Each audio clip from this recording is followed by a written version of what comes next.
The D-pad contains crude language, cringe humor, and suggestive themes. Viewer discretion is advised. Somebody once told me the world is gonna roll me. We're gonna have a TV party tonight. Alright! We're gonna have a TV party, alright! Oh, goodness. So how is everybody doing? I mean, like, the podcast isn't, like, really a serious thing. It's just sort of a fun thing that we do. So, you shouldn't be so worried about it. Oh, okay, alright, no problem. Unless disco spiders in it, then it just becomes Oh, please, serious. please. Oh, God, no. Anything arachnid-based, I don't want any a part of. Anything a part of. Disco Spider is the person I brought in here who made some pretty provocative jokes. Oh, okay. Because I was like... Yeah. I mean, he's a funny guy, but it's like, I think he went too far. Okay, alright, no problem. No problem. Alright, honestly, with my sense of humor, I thought he didn't go far enough. Ooh, Oh, so edgy, boy. Easy, man. Anyway, what are our topics for today? Okay, intro time. Welcome to the D-pad. I'm your host, Deezy Dog. Got some people here. Got the Trench person. Got the Mark Man. And Kitty Sapphire and Logan. Hello. And I don't know. Topics. Oh yeah, new Toejam and Earl is not being released this year because they're gonna delay it so they can make it better. That means they just want to harbinge more Hold money on off one pre-orders. moment, I'm so sorry. Want to do what? Is anyone old enough to know about Toejam and Earl, or am I just an old man now? It's just my life. I don't know who that is, and I'm old. Toejam is probably one of the best games ever made. I'm not even kidding. Like, I love that game so much. Yeah, it has its moments, I guess. I don't know, I'm just tired of the 90s at this point. No more games, no more movies. Just no more. I mean, I don't really pay attention to current stuff all that much. Like, most of the games that I play are, like, from, PS2 to back. I mean, there's a couple newer games that I play that I really like, but I don't really pay attention to what new things are coming out. So for me, when I hear Toejam and Earl, it's like, oh man, Toejam and Earl, that game's freaking cool. But when I feel like when other people hear it, they're like, oh god, more reboots. Let me out. But I don't know. I just don't pay attention enough to current stuff to really get frustrated about it. That's such an hipster thing to say. I don't mind it. It's just... Trench, you do realize you're talking to me. Are you a hipster? Yes or no?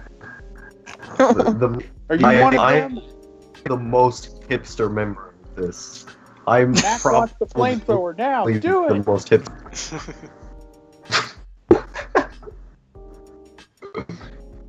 Yeah, it's just a disgusting existence. Indeed. You just gotta tell him about the rabbits. Make him look at the sunset. Then collect his coins after he disappears. Oh man, I'm dude, I was born in 2002. I'm such a 90s kid. I think that's everybody. Well, actually, quite a few. Our generation is pretty much like that. We're all 90s kids or early, late 80s kids. But regardless, we're in that age bracket. Well, I think mostly it comes down to cartoons and, like, that's pretty much it. Cartoons, that's really where most of the 90s kids generate from. Because video games are good. Some of the entertainment today is good. Because 90s and 80s stuff was nothing but fucking sitcoms. I mean, like, I don't know how true. anyone is, like, nostalgic for a sitcom where I want to scare people with this because this is something very important for people to realize. Those people that laugh aren't the real audience that laugh during the production. They dub over that with dead people's laughter. I want you to realize that. The canned laughter you hear, those people are dead. They're dead. They're buried. They're long dead. I want you to remember that when you watch a sitcom, the voices all sound the same. It's the same track. And nobody should even be nostalgic for sitcoms because they're products of their time. They're lazy and they're just grasping at straws when it comes to a topical situation. Where if there could be an episode today where it's like, man, this place is hard, not as hard as Washington today, then you hear someone in the audience go, mm-hmm. Well, also you gotta remember this. As much as you could safely say, oh, you shouldn't be nostalgic of this, that, or the third because it's not as good as it once was, they could say that about our generation too. Each previous generation that we have is nostalgic of something, especially in our younger years, because to them or to us, that was a time of simplicity and the best times of our lives. It's just manifested into something a little different each time. So like when you have people that are, when we're a lot more older and when anime, since it's a huge growth in our entertainment business, and they look back upon the 80s and 90s. Oh, excuse me. I am so sorry. That's fine. The 80s and 90s anime, they're going to look at us and say, gee, they shouldn't be nostalgia of this. This is brainless violence, or, there's no really stories or plot. And let's face it, Dragon Ball Z, as much as it's a wonderful nostalgia trip to go on, as far as a complex storyline and growth of characters, there's like maybe one or two of those, and then that's pretty much it. But yeah, that's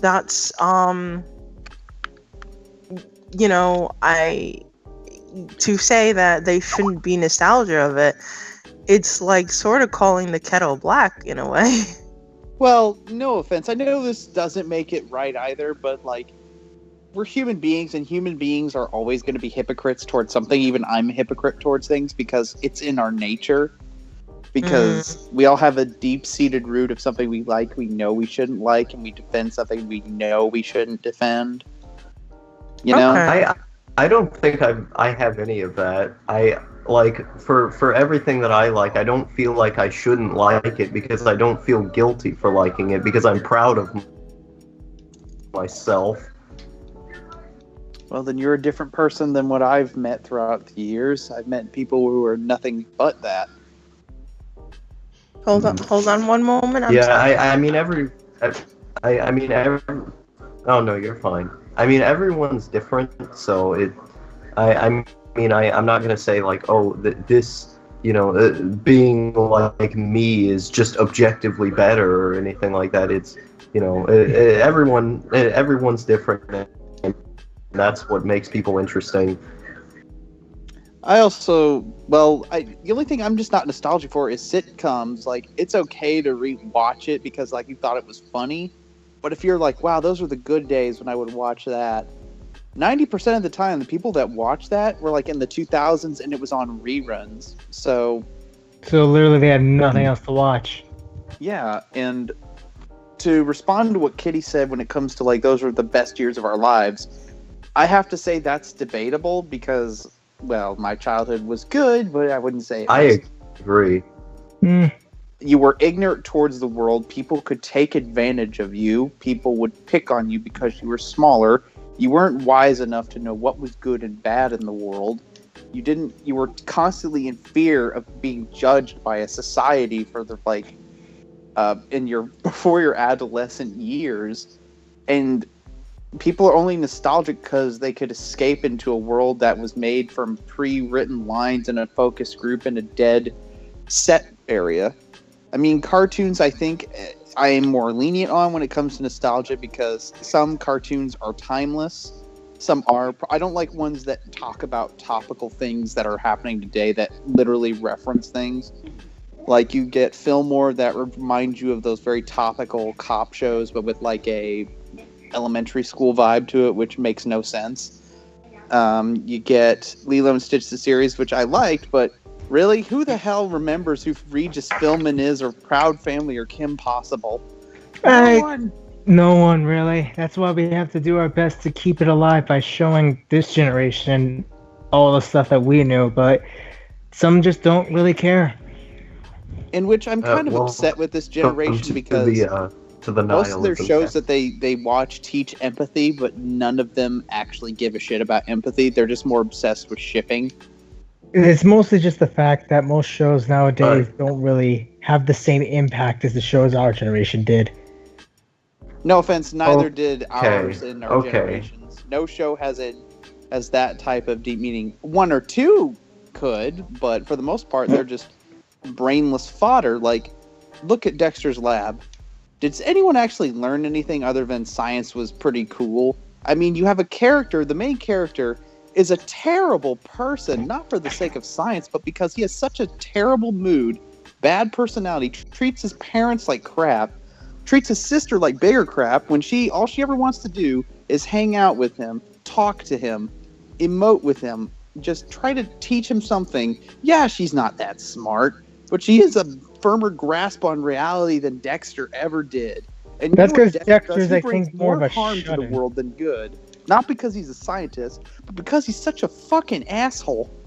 Yeah, even I had to admit, like, later seasons, like, especially the one with the two robots who Dexter went back. Oh yeah, Hello. the ones he abandoned. Yeah, it's like a proto Rick and Morty, I guess. It's just some we're talking about how Dexter's Lab is mindless fodder, and like there are some shows that impact you and some that don't, and I view Dexter's Lab, although a very well done show, doesn't impact you enough. The Powerpuff Girls, that's an impactful show, and it's timeless for the most part. Sure, they don't have cell phones, but that's the charm of it. It doesn't feel like it belongs in our world. And you could pick apart what you could see. And that's what OKKO is kind of doing. Mm-hmm. What? Yeah, well, we were a few minutes ago, but now we just switched to yeah, we were. Okay. Then we switched over to Power. I mean, I still like it. But Powerpuff Girls is aged better. Yeah, it's one of those timeless ones. Ed and Eddie, Johnny Bravo. I'm sorry, but Johnny Bravo is Harvey Weinstein porn. Oh God. Now, when you think about it, it makes a lot of sense. But at the same, there's also the I think Ed and Eddie is a timeless one too. It is. They don't really use that many modern things. You could make it's kind of like a more gross out Peanuts cartoon. At times, but at the times, like some of the episodes, I grew to care about the characters when like chips were down and stuff. You know, like the episode when they were trying to,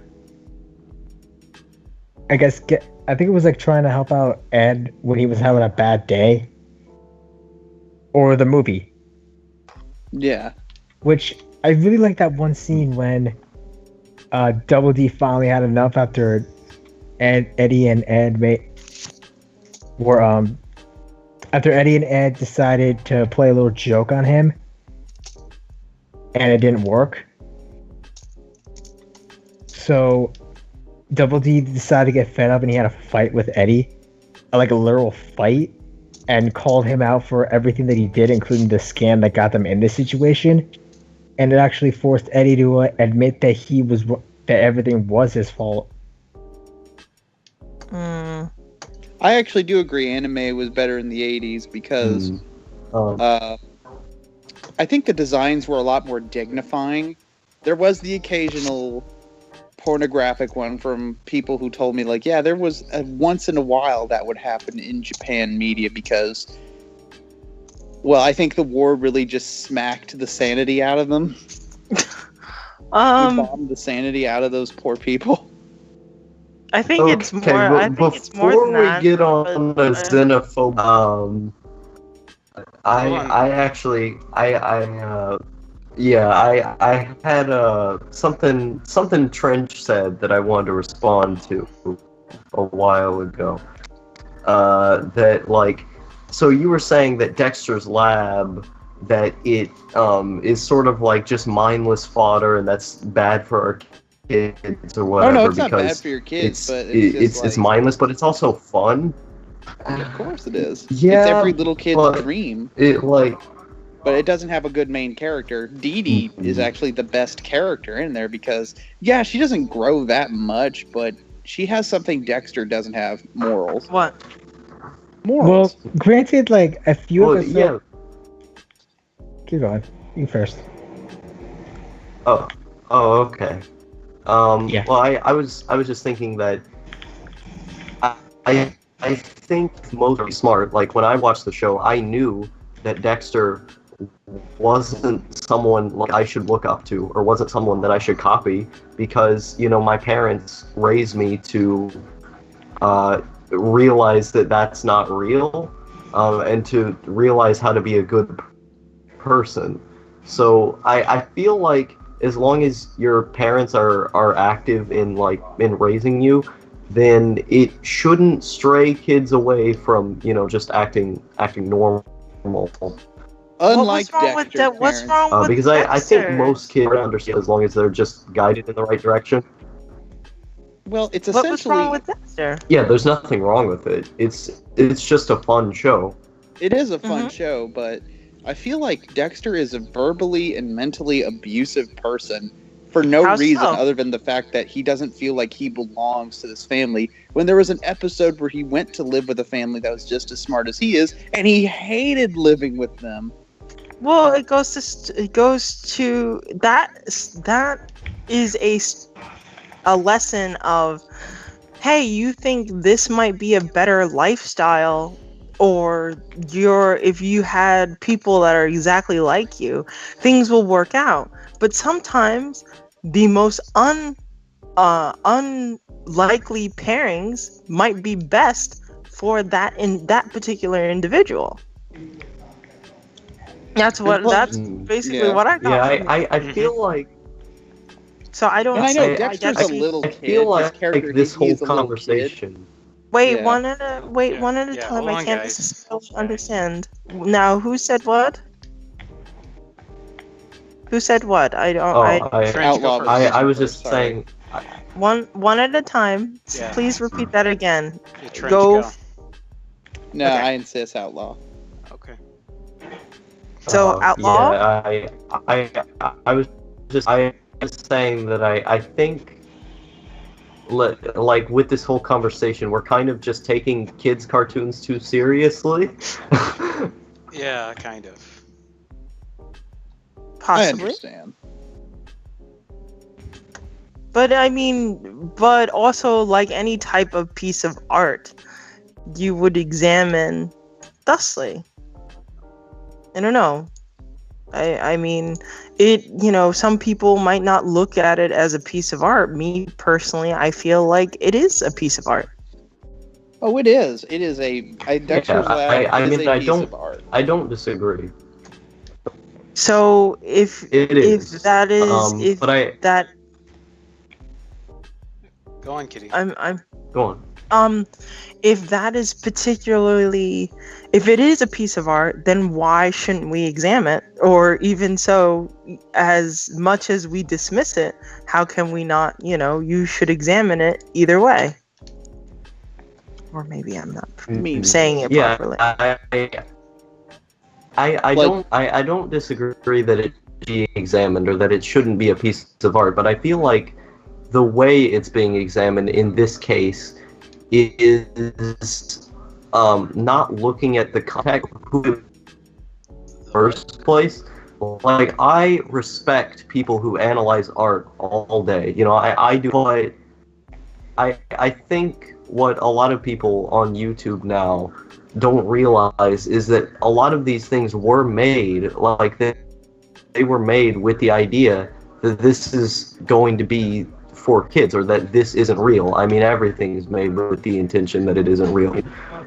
So like, even though it's made by adults who deeply care about their craft and adults can enjoy it, it's also, you know, kind of a simple, fun thing. And I don't mind people getting their own meaning and their own interpretation out of it, because, you know, that's what art is for, subjective. But I tend to think of things of like, okay, this was made with a certain audience in mind, and I may enjoy it too, but I'm not gonna, you know, run away with things and be like it means something deeper than it might have intended to be made for, if that makes any sense.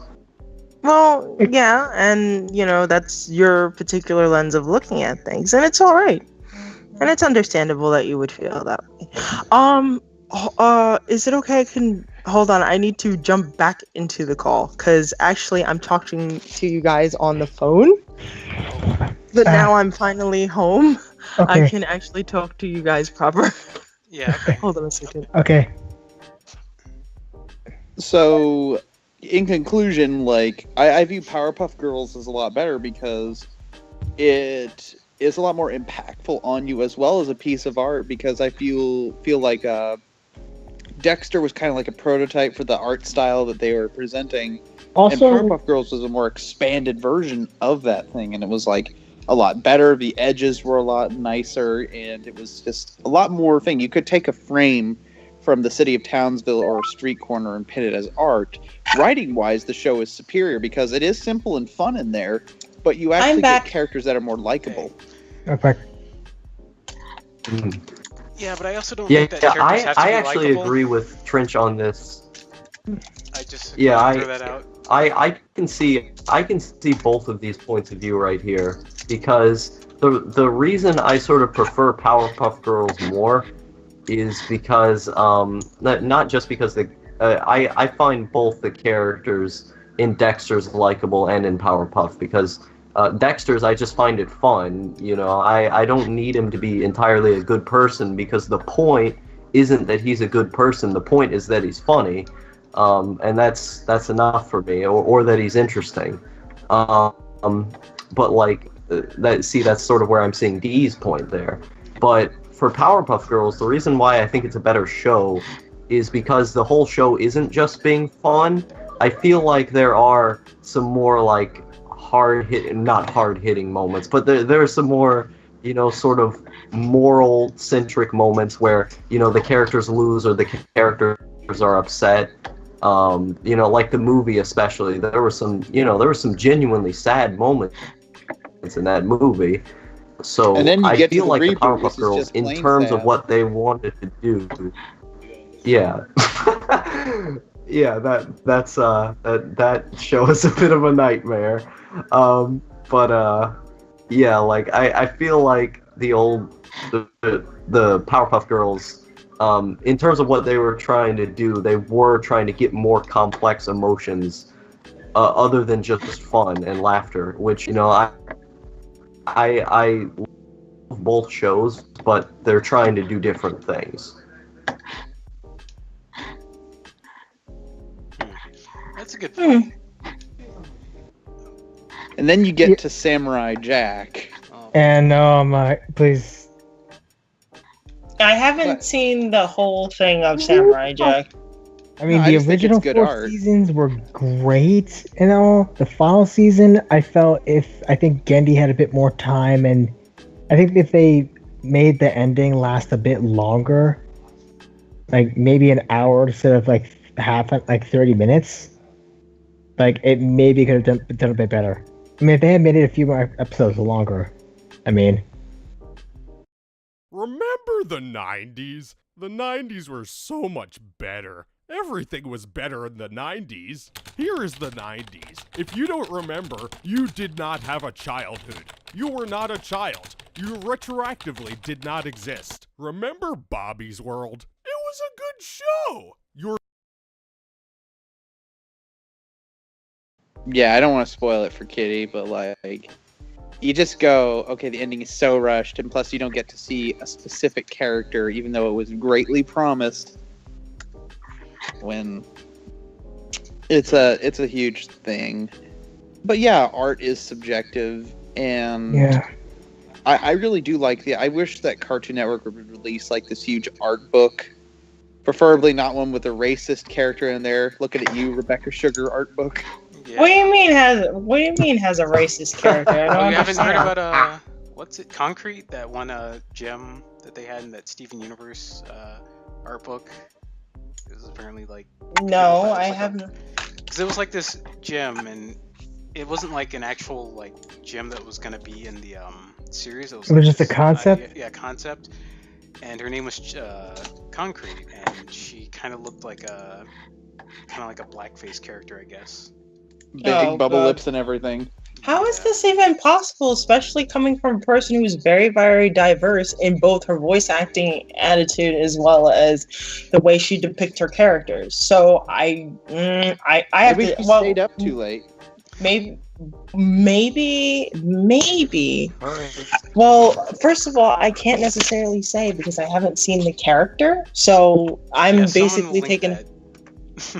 'Cause Basically, I don't think that Rebecca Sugar had much like involvement with it. I think it was like someone drew the character, and then they added this like caption in that I think also kind of cemented it as being racist, because it's like the gym isn't able to read, I guess. Like, that was one of the captions. Oh. Yeah, and so I think that Oh. kind of made it worse. But I don't know if that was like necessarily her involvement, because like I said, she kind of just designed the character, and then someone created the backstory or something. So that's okay. Then I feel that Rebecca Sugar should not get flack for that. If this is a character design choice, and then somebody took it and ran with it. Yeah, let me show you it. Like, what if she was pink with purple lips? Would that still be racist, or? Yeah, we're gonna jinx it. Hold on a second. Before, first of all, I can't make a comment until I see the whole entire story. So technically, I can't really say. Yeah, it would still be racist if someone would go, "Hey, white people can't read," and I'd go, "Yes, we sailboat can't." Okay, is this an actual? Yeah, that's the character. It's an actual character. I don't know. Like, if it's gonna appear in the actual show or not, or it's just like some concept art that they had. I feel it was must if it's a concept, and also I don't think it's racist. The reason why I don't think it's racist because of the fact that based on her track record and a concept and oh, I am so sorry, that is my beloved. Please excuse me. The reason is from an artist's point of view. Again, this is a concept art. What concept art means is usually you're given a concept or trying to have an idea of a concept. A lot of cases, it's not the final piece. You don't know anything about this character. You don't know, not by the picture alone, you don't really know anything. All you know is she has dark skin, light lips, and black hair. And especially on top of that, Rebecca Sugar's track record. Look at Garnett. Garnett is considered her design is pinnacly African American. Yeah. The big afro, the curve. She's very curvy, and she's played by Stell, a very beautiful African American singer. I'm sorry, she's not American. She's British, but she's a singer, and she's very classy. Very classy. But even so, even if she wasn't, you're depicted as, other than that, she has she has too much of a diversity in her rap. She has too much diversity in her characters. It's just, there's too much backing of diversity with Bismuth and Jasper and Amethyst Amethyst. Yeah. I what? met Peridot and I met Amethyst. Oh. I met them too. Yeah, they're real. I love actually Peridot. She's a riot. She's funny, and you know, she's an Asian American, but also she has a very darker skin tone than Amethyst. Amethyst is Asian American too. I said Bismuth, right? Bismuth is another Bismuth. You have Connie. You have so many people that she tries to be inclusive. I don't think she would do anything that would piss off her own crew. Because if it is as they say, then I'm surprised Stella hasn't came forward. I'm surprised Amethyst and Peridot haven't come forward. It's terrible that I don't know their names. I am so sorry.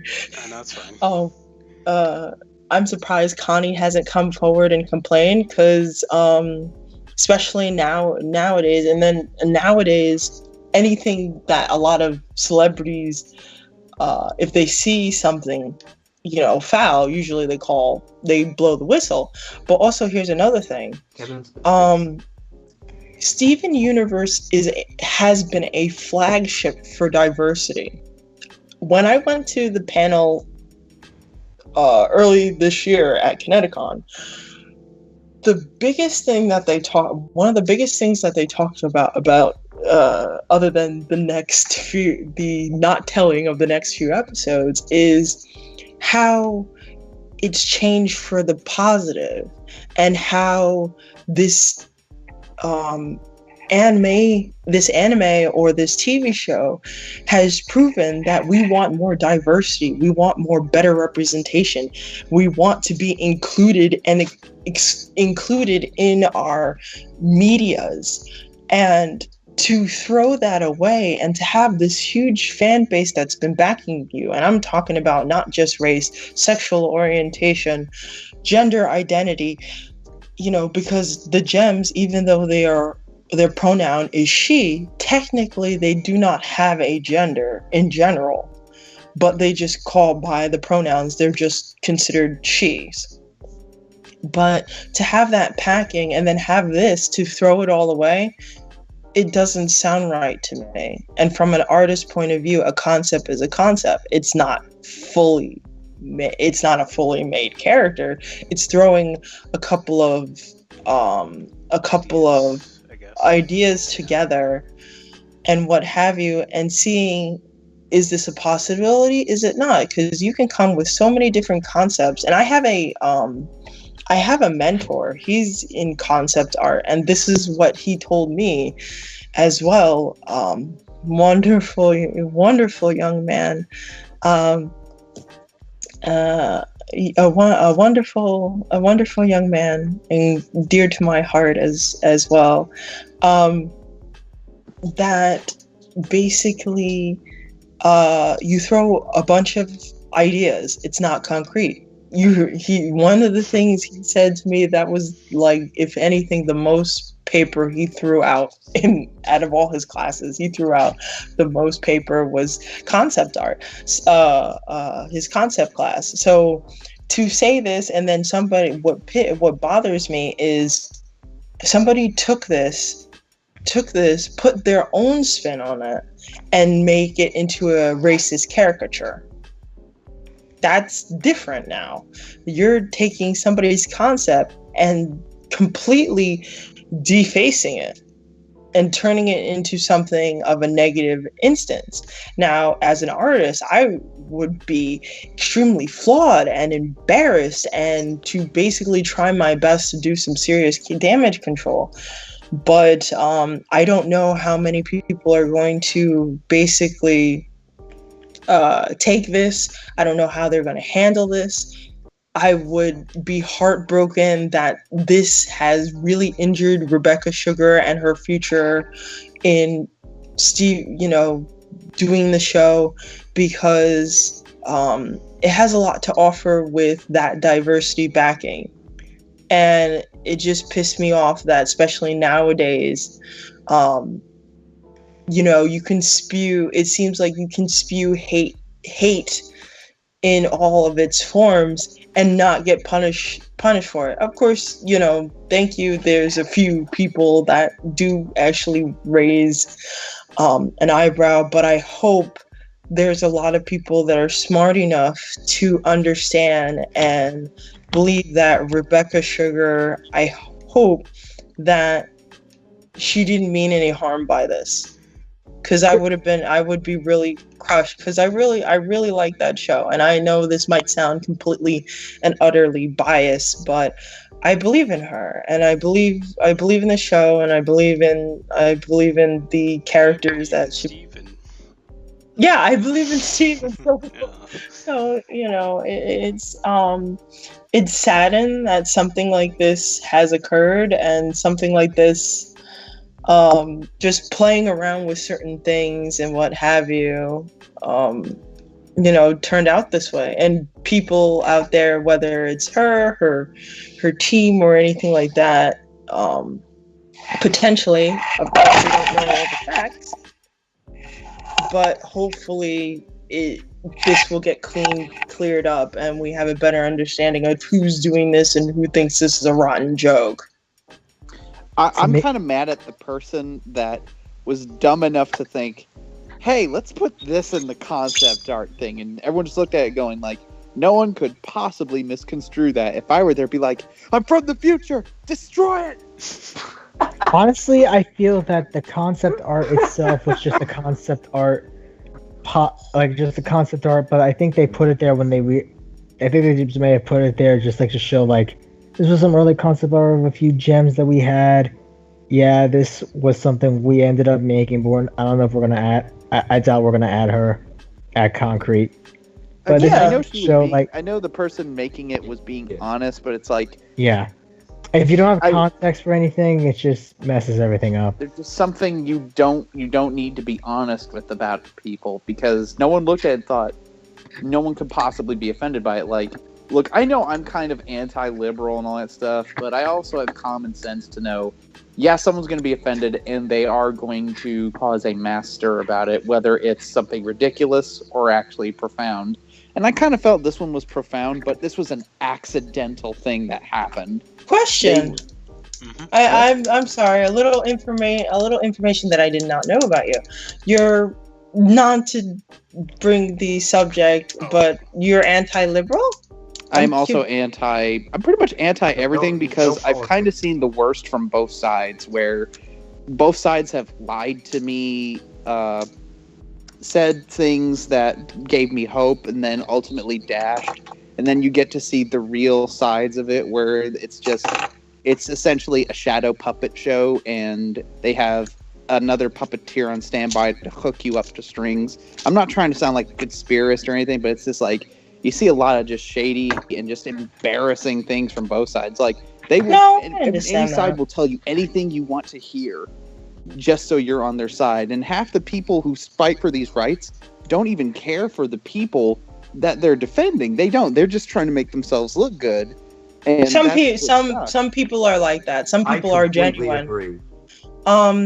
No, I'm sorry. This actually went to a much more darker tone. It's just that I was curious because I didn't know what you meant by this. One of the things that I like, me personally, I feel is very important is throughout this whole entire conversation regarding Steven Universe and what you just said. I mean, I know Steven Universe is extremely diverse, sexually, physically, everything. No one looks like a thin, muscular, perfect white person, regardless of how offensive that sounds. It's because that's usually the thing you get with animated shows. Yeah, I would have to say there is no difference in body type. There is no particular variation of the characters. I was actually watching a YouTuber called Overly Sarcastic Productions, and they talk about the manly male and the strong female archetypes, and they also say that in many animations or many stories in general, the default is the straight heterosexual Yeah, Cis straight male. white cis male. Yeah. This gendered fiends. You're a white But- male. Nothing against. I have nothing against my fellow sisters or brethren that are of European descent or of the Caucasian persuasion. But it's just that I feel like idolizing one particular type of demographic is not correct. You have so many vastness. That's one thing that I feel that I've been quite consistent in my life is I acknowledge your differences from me, but it should not have any hindrance nor on my being in general. You are who you are, and that's fine. As long as you're a good person, you have a good soul. I feel that you have a right to whatever you please. But if you're going to be, cruel about certain things and basically demean somebody because of certain traits, I don't want to be a part of it. And you cannot expect any type of reassurance or solace from me because that's not what I celebrate. That's not what I believe in. I believe in, peace and love, but all people who contribute to that in return. It's a give and take scenario, and it's not one-sided. So yeah. Exactly. You seem like a sane person, but Steven Universe, I used to like it until I just lost interest in it because I realized it wasn't going in the magic realm because it opened me up to magic things. And it started to go no, it turns out we're not really magic, we're aliens. And then it became this whole whoop-de-doo thing where everyone's crying for no reason. I'm like, dude, even Lars has manned up at this point. Come on, Garnet. Come on, gem up. Start being a hero and a leader. I know she's flawed, but it's like, this is an urgent situation. You need to stop that. You need to just be like, okay, put emotions aside and let's stop the bad guy. Well, and the sad thing is, there isn't really a bad guy in the show. There's no one for Steven or the Gems to truly fear. They have no real hatred of humanity or anything. They're just like, well, they're beneath us. We're kind of racist gem bad guys, which I can see that is pretty evil, but it's just like, I'm more like villains that have a really personal connection to the main hero. Like, they have a real reason to hate this character. Like, Joker hates Batman because he thinks he's all good and he believes in things that he views as meaningless. Like, I really would have liked if Yellow Diamond hated Steven, not because he's essentially the son of Rose Quartz, but because he represents everything she hated about Rose, and she has a chance to do something even worse by killing the spawn of both a gem and a human, which would be viewed as imperfected, and taunt him and just drive him insane in a way, so that Steven learns this ultimate lesson of empathy through either pity or learning to ignore the hatred that she spews at him, which I feel is much better. But sadly, with Steven still being a kid, they can't do that yet with him, which I'm like, I really feel like there should be a time skip for certain characters at some point where we need to see them grow up. Well, here's the thing. I have to disagree with you there. The reason why I feel that the emotions is needed is because, again, she is a 3D character. And think of it this way. You just witnessed your child. This from the very beginning. The three gems have been like the surrogate mother to Steven, and Steven is going through an identity crisis. He's going through an identity crisis, or was going through an identity crisis, because now he's starting to realize his mother isn't this perfect being. And we find out that a lot of the problems are because his mother. But since his mother is no longer here, he has to basically bear the weight of what his mother is. And that's whether to basically follow in her footsteps and carry on the torch that she created as far as this rebellion is concerned, own up to all the situations that happened with the shattering of Pink Diamond. The duties of keeping everybody on the planet safe. And to find room to be him.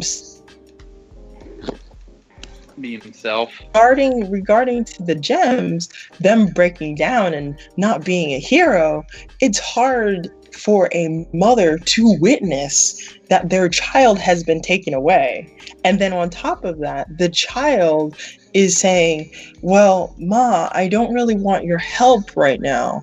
I want to take care of this on their own. And as a parent, now I'm not a parent, I don't know if I want to be a parent, but this is what I've seen from other people around me and my own mother.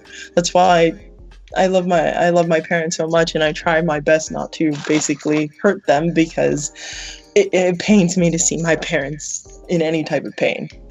They've done a lot. Anyway, to see their child getting to a point where they don't need the parent right now, and that's a huge adjustment for the parent. And also, it's a huge blow when their child is taken away by force by somebody else. And then also that whole entire segment of him being on the trial and what have you is learning to figure out making decisions as an adult. I don't care what anybody says, but Yellow Diamond is a tyrant, and she can do whatever the hell she wants. Well, I mean, like, her thing is why doesn't she hate Steven? She only hates Rose, and like she thinks that Steven is Rose because she doesn't know what a gem human hybrid is. It is. Here's another thing. Here's another thing. Also look at it this way. Here is somebody who's and this goes back to the imperialistic ideas. It has happened on Earth already through our history and what have you. Here's a person who is a noble.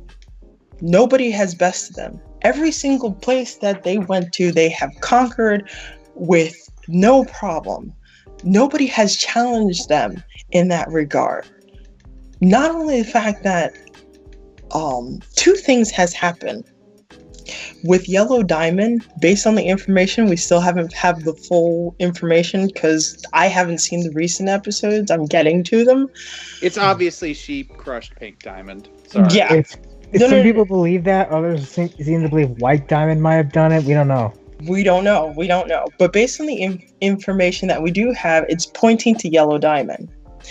Here's something that shows of Yellow Diamond. She is a haughty-based royal. Is encased in this bubble of, oh, I'm the superior gem. Even the way she talks to Blue Diamond, she can, even though she technically Blue Diamond is her equal, she still talks down to Blue Diamond. And then on top of that, when you have all these servants that are pearls and they model themselves after you, all you're hearing is basically yes men.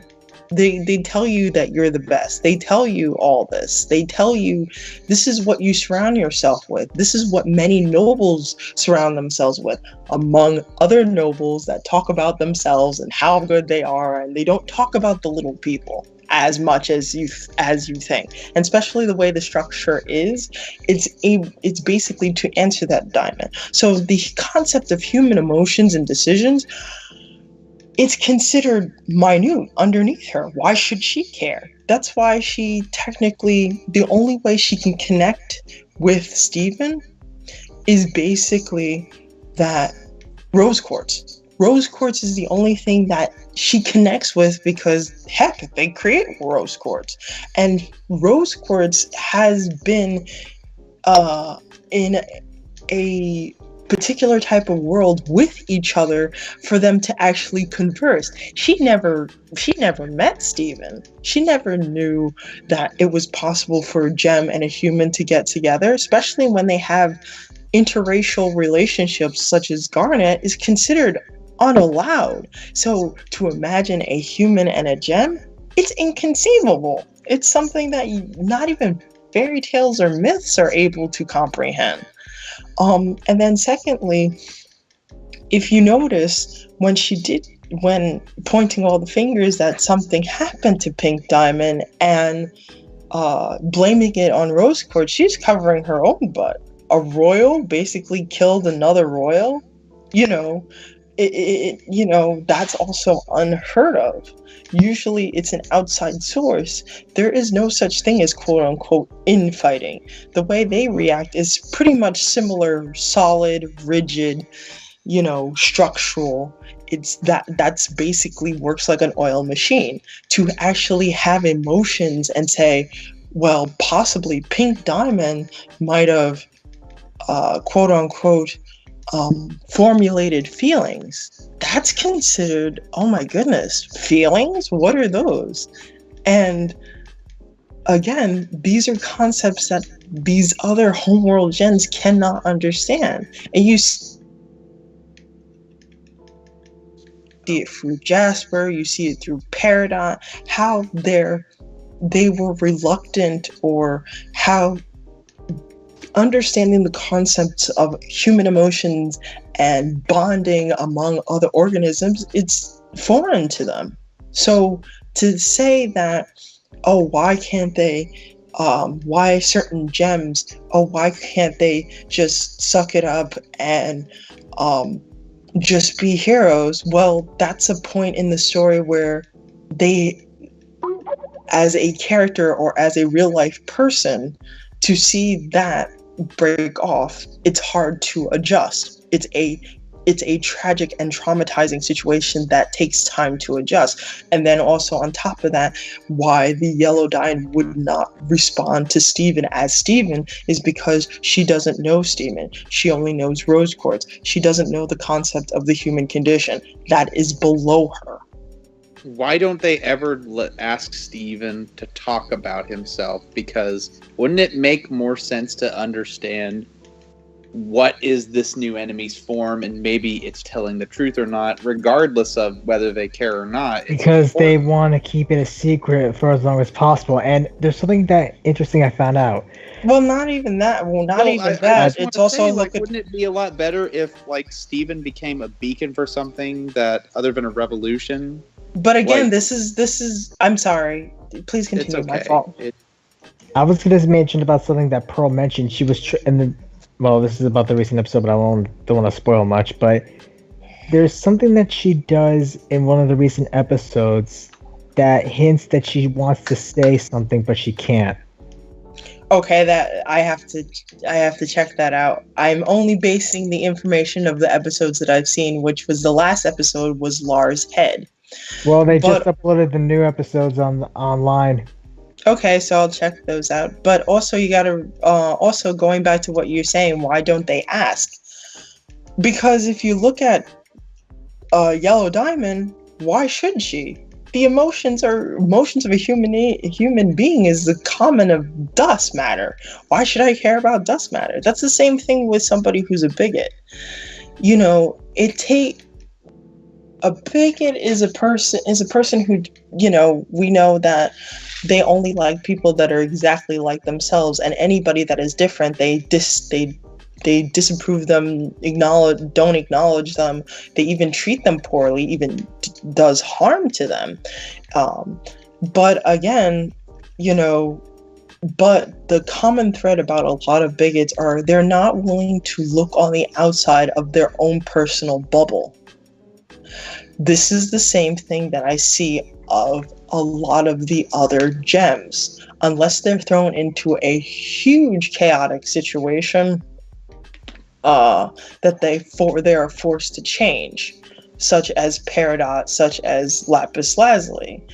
Of course, Jasper didn't have that chance because, well, she's motivated by revenge against her pink diamond.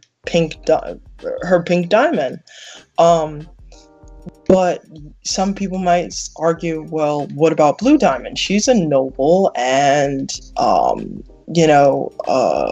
she's a noble, and she's probably brought up in that same bubble. But here's the thing: she's in the sense of grievance and she's emotionally tethered to Pink Diamond. If you notice, Pink Diamond and seems like Blue Diamond, and those two diamonds are considered to be either A, low on the totem pole, or B, more emotionally inclined.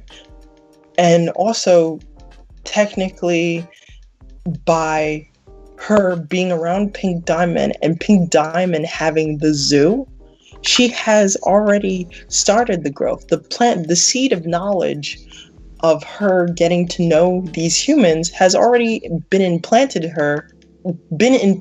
in her thanks to Pink Diamond.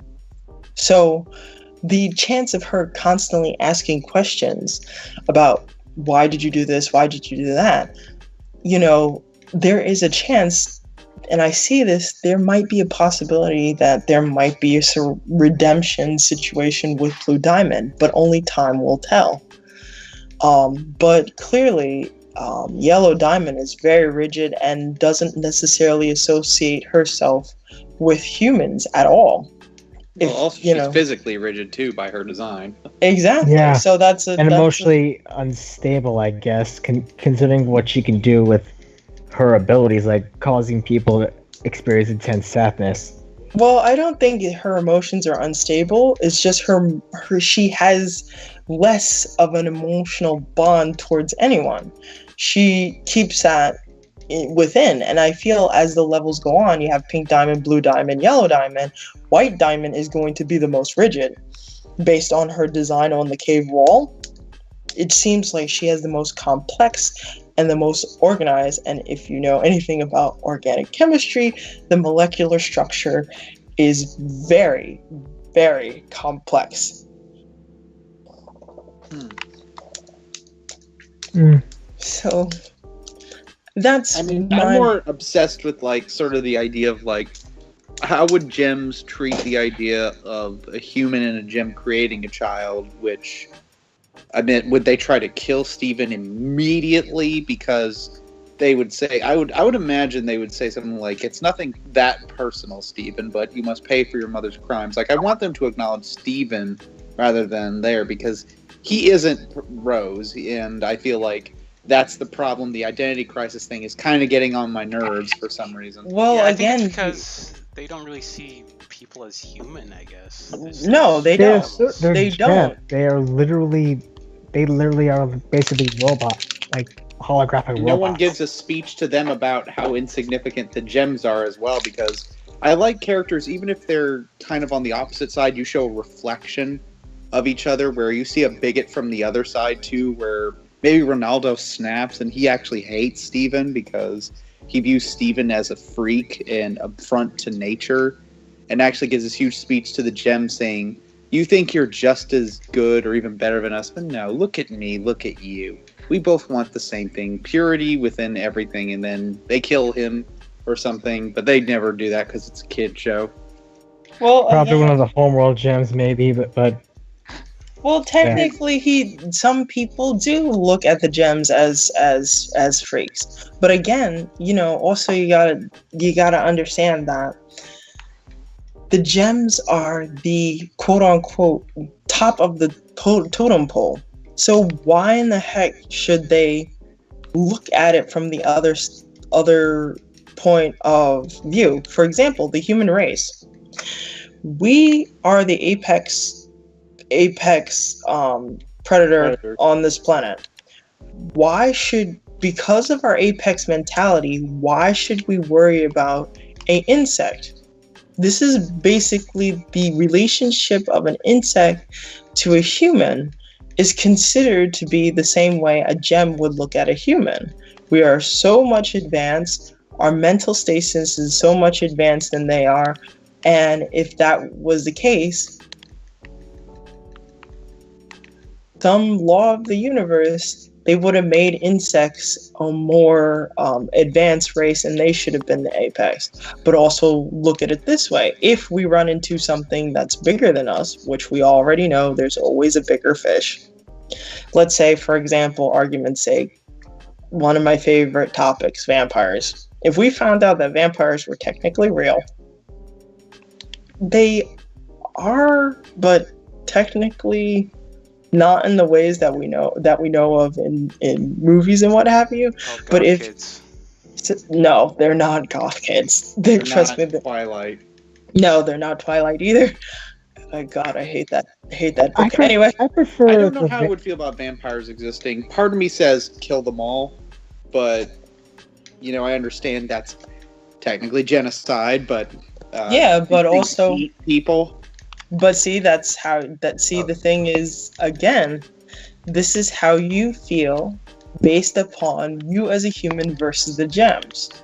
Because in this particular plane of existence that we are the apex predator, we don't feel this way. We don't go in fear and hide and what have you. We can be ourselves the way we feel like it. But we look at any other species below us with the same regards as the gems looking at humans, humans. But if we, let's say, we're coming across a vampire that basically will kill humans in an instant, we'd be terrified. We'd be terrified, and that fear will lead us to doing something drastic that will probably end up backfiring. Right. So I understand your point of view, but I also understand where they're coming from in the sense of, oh, why don't we ask more about this? Or why does Steven have an identity crisis? Because this is the mentality, the rigid mentality of a superior life form and how they view somebody who's beneath them. It's terrible. I'm not saying it's right, but this is also understanding where they're coming from. Now, if things change, things change. But most of the cases when you're dealing with a villain like this and somebody who's stubborn and this is all they've known all their lives and they believe it in their very bones or molecular structure, if you wish to put it that way, I don't know. They might take it to the grave if it comes down to that. I hope it doesn't go that route, but unfortunately, not everybody will look at it from your point of view. Again, it's like you have to understand where I'm coming from when it comes to vampires. I know it's right there. It's like no, I understand. They are literally spawns of the damned. They are the damned. Yes, real. I understand that, but it's not about whether they're spawns of the damned. I'm looking at it as far as the food chain is concerned. We are at the top of the food chain. We don't have these worries of, oh, well, we're on top of the food chain. We have these feelings. We can express ourselves freely. But if we see an insect, and insects have their own way of thinking, but we don't consider of how they function, how they work. Oh, if I see an insect, squish it or let it out of the house, that type of thing. But 9 times out of 10, people will basically squish them because they're a nuisance to us, and that is it. We don't look at their reproductive habits, their particular roles of living, etc. We do it because they're minute. They don't register in a huge aspect in our lives. And therefore, the gems don't look at humans as huge aspects of their lives either. If it's not concerned about them and the way their life is functioning, then it doesn't register at all. It's kind of like the good versus evil thing. Like, from what I remember in folklore about anything, if someone becomes something that is different, they usually do act evil, especially if they're bitten by an infectious creature that bites you on the neck or implants an egg in your stomach. Well, in this particular case, it's not good and evil. It's more of two different cultures and who's in charge, who's on top. That's basically what it is. Who's on top, who's superior and who's inferior. It's terrible. It's terrible. I honestly kind of think humans are superior because at least we can go out in the day. But see, but what if vampires have evolved to the point where they can go out during the day? But then they do get that card of being superior. But you guys are missing the point. You guys are missing the point. It's with them. But just joking around. Yeah, I'm sorry. That's my fault. But yes, I think it's actually it's a sad thing that's going on with humans and gems, because we see that gems and humans, they can get along very famously. They can get along very, very well. And, you know, they can have families just like you and me. But unfortunately, some people are not willing to see these things. And I think, excuse me, she purposely set it up that way.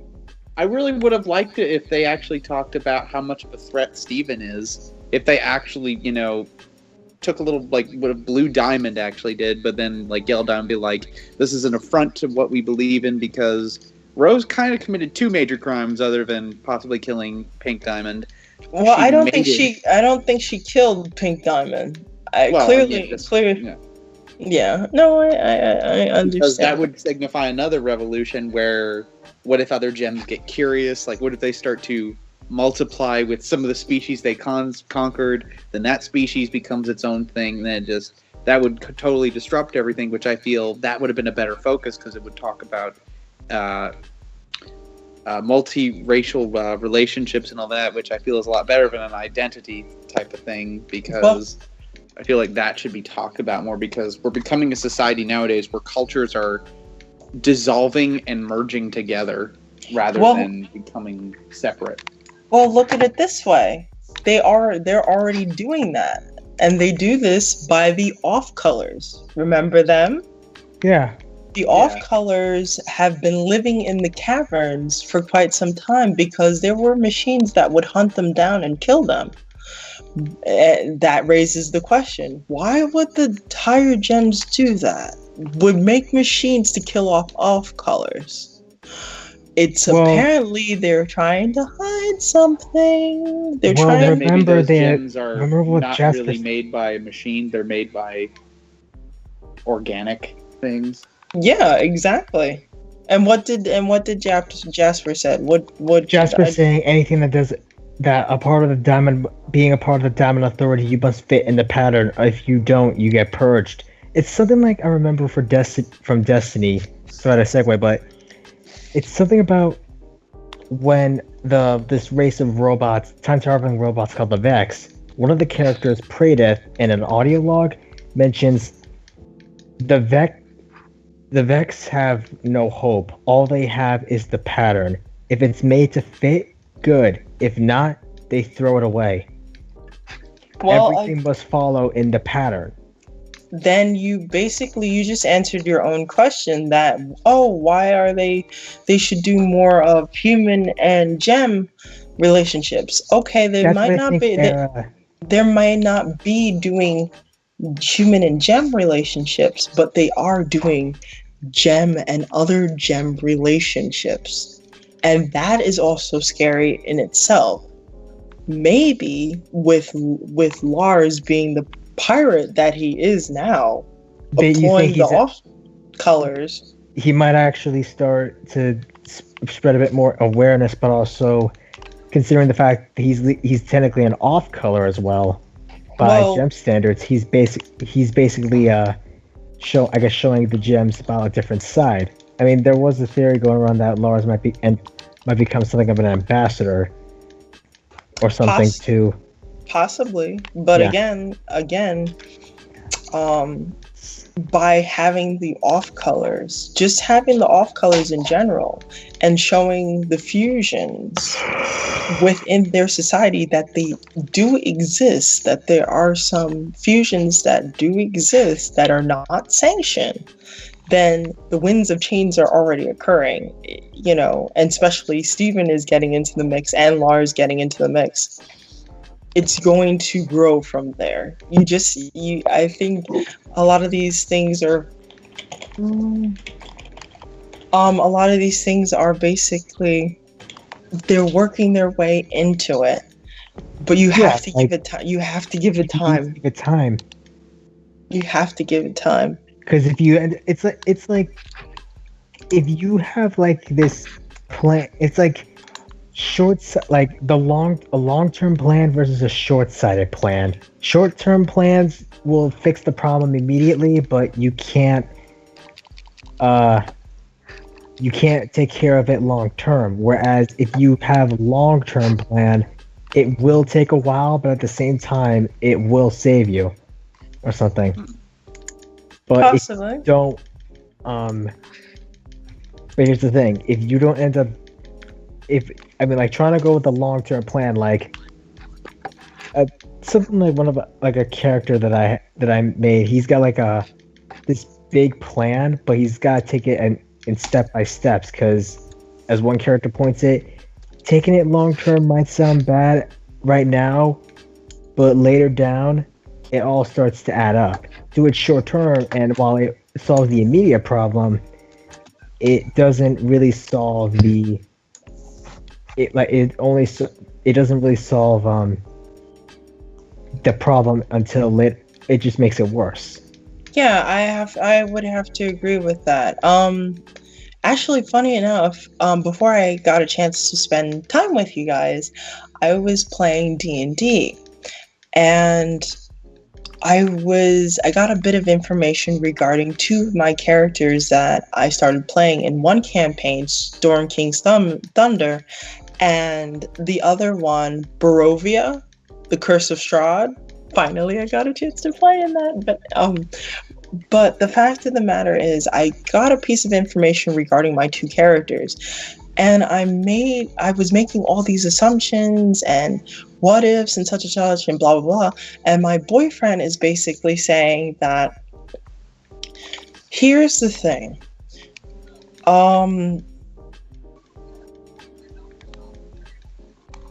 You shouldn't, or it's not suggested that you should make all these assumptions based on the information that you get. Let it unfold, because a lot of the decisions might change the more you play with this character and the people around you.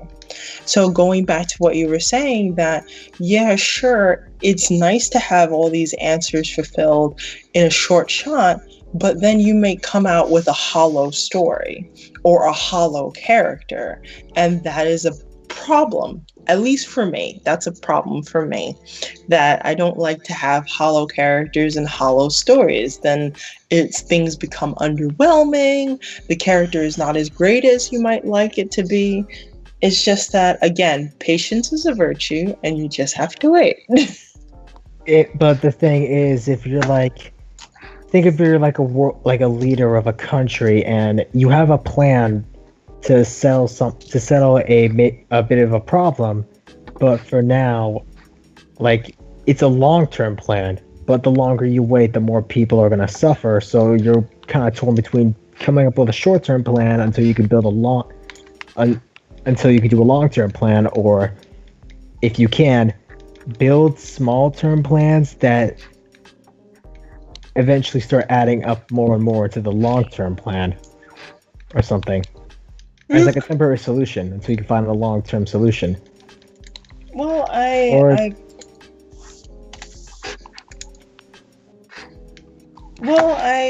guess you're right about that, but again, it seems like the way one interprets the media might overlook certain things or might not get that. Like, for instance, what is it? Austin, you're... Ooh. What? Sorry, I didn't... you guys who are also fans of Steven Universe, you interpret it differently versus how I interpret it. I see what they're trying to do, but from your point of view, there's certain things that you feel that they're missing, or there's certain things that you wish they acknowledged more so. But for me, I say I understand what they're going for. I understand because of my background of studying cultures and what have you, and history and what have you. I understand why this particular being feels the way that they do. But again, my viewpoint and your viewpoints are completely different even though we are consuming the same type of media. I'm more of an OKKO guy, though. Okay, what does that mean? Oh, that's the new show. Let's be Oh. here. You should see it. It's really good. It's on Cartoon Network, yeah. Okay, so That stuff panders more to what I like. But Yeah, Okay. It's just video game references and people hit each other. it has actually pretty strong characters. It talks about identity and like nobody gets you, but it's like in a good way. It's got some really good jokes. It's developing a plot which I feel is a lot better than Steven Universe, where KO doesn't know this certain thing about himself. He has a mom, but he doesn't have a dad. So he doesn't know who his dad is, but he doesn't So really basically, care that much. Disney-esque. In a sort of way. like, okay. But there are powers he didn't know he had, and it's just like there's a stranger in like a cloak, kind of like Organization 13 style cloak, that's kind of like trying to get him to unleash more power. And I'm like, either that's his real dad, or something's going on. Maybe. We'll see. I'm still curious though about. I mean, yeah, I still like OKKO, and I really think it's a good show and all. I'm just a bit curious a bit more about where the story's going to be going. But for me, I wouldn't mind getting a bit more out of the story, like Roswell mysteries and conspiracies. It was an old cartoon that my friend David told me about, that he linked me a while back, and I watched it. It was good.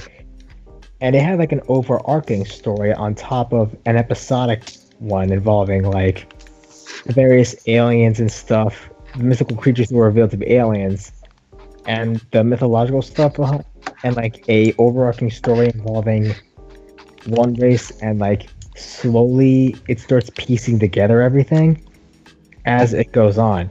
Like the pieces start falling into place toward the end, and it was good. Okay. But I really felt if one show that I liked that I liked was good, I'd have to say it was either a toss-up between Ben 10, not the new one, the old school one, up to Omniverse, and Generator Rex mostly Generator Rex, because that was a good show. And it had a very good... Symbiotic Titan. We all do. I had hoped that with Samurai Jack, this would have at least given fans a urge to basically tell Gendy, bring back Symbiotic Titan, and No, he'll give us a terrible season after that. Oh dear. If anything, there was one thing I wanted to point out is I found out recently that regular show, a series that was ended, like it ended on a pretty high note, though for Cartoon Network was unceremoniously, because they didn't announce it, just not as much as Adventure Time, if not non-existent, but they're putting it back on the air. Cool. Yeah, and I'm really glad, because I like that show. I really wish though that if they were bringing back some good shows, I wouldn't mind re-airing. I mean, not rebooting. I wouldn't mind. Go ahead, Mike. I'm sorry, please. I mean, I wouldn't mind if they brought back Symbiotic Titan again, just like the first season, to see if it will garner any hype. And if it does, maybe, you know what? Let's see if we can keep going with that. Like, continue the story. Like, give us what we want. Or at the very least, bring back a few good stories that were unceremoniously canned. Like a few good shows, like what was a good Cartoon Network show? Time Squad. Time Yeah, Time Squad Squad. was good. I want to see that show again. I loved it. Nothing was more badass than literally. I wrote a comment on the first episode of it. There's like on YouTube, there's a first episode involving Eli Whitney and the fleshy robots, and like Otto, who is apparently like the little kid of there, gives advice to create the cotton gin. And I wrote saying, Otto just basically inspired a mass haul of slavery. That's a good point. God. Yes. I'm laughing so hard because when you realize that as an adult, as a kid, it's like, okay, Eli Whitney created one of the best machines ever.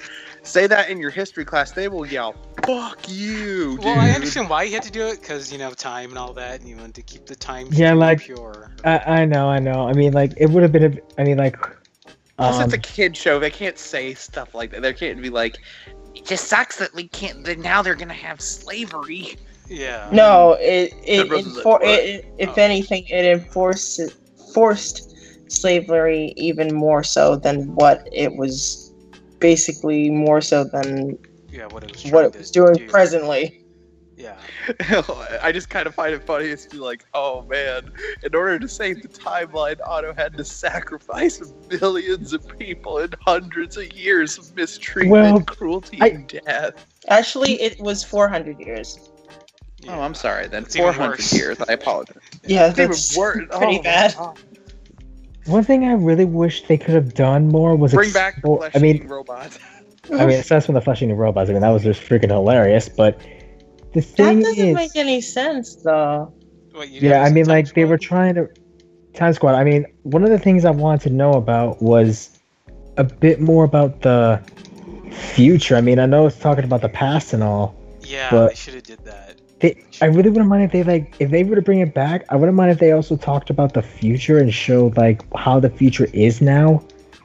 Because I really was hoping for it. Yeah, And plus, I kind of Texas. think like the future in that world is constantly changing because of like Beethoven wanting to be a pro wrestler. One of my personal favorites. Oh my god. Oh my god, that was or the Edgar Allan Poe episode when he was, like super nice and all that, but Was his sweetheart still alive first? Oh. Yeah, they didn't bring that up. Is like, where's your cousin? I mean, wife. No. Beetlejuice episode. I love that episode. We're just like, if you. By the way, just a quick little transition here. You guys need to look up the Beetlejuice cartoon, the episode that involved Edgar Allan Poe.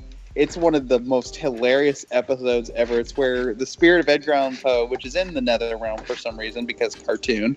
I thought it was because if there's one thing I'm just a bit what I was thinking about was South Park when it was involved in the episode with the God Kids and they had to summon Edgar Allan Poe as the ultimate poser.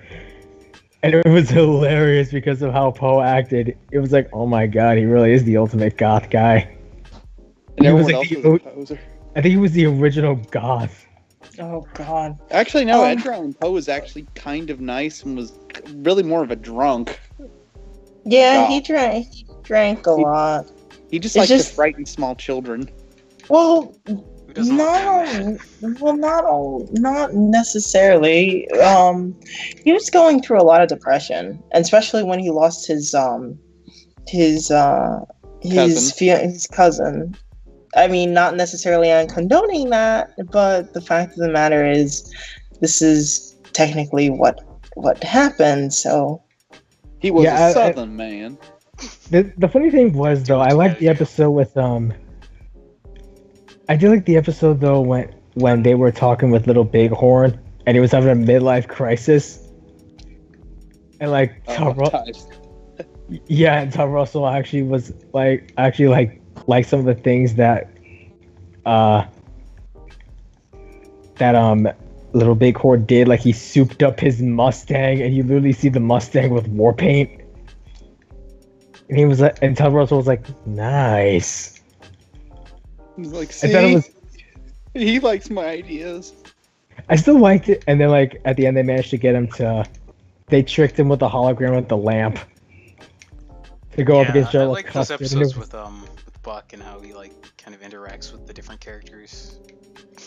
It's just weird when you watch the show now, like going through all these historical classes and everything, you realize these Time Squad people are kind of assholes because they sacrifice billions of people just so they can keep their future. I mean, I know it's like, well, it's a noble cause, but like Trail of Tears, all that stuff, it's just like, that's a pretty big one, Trail of Tears, because that's one of the, next to the Holocaust, I view that as a pretty fucked up thing. Slavery, Trail of Tears, and Holocaust are really fucked up in my mind. Yeah. Which I like to think that the Trail of Tears was a prototype of the Holocaust before Germany got the idea.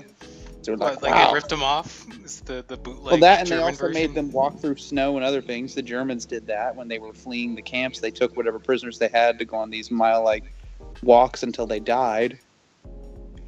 Oh, jeez. They never did do, but they did do good things in the Time Squad thing where they went to like London to talk to that guy Winston Churchill who wouldn't stop being a nudist.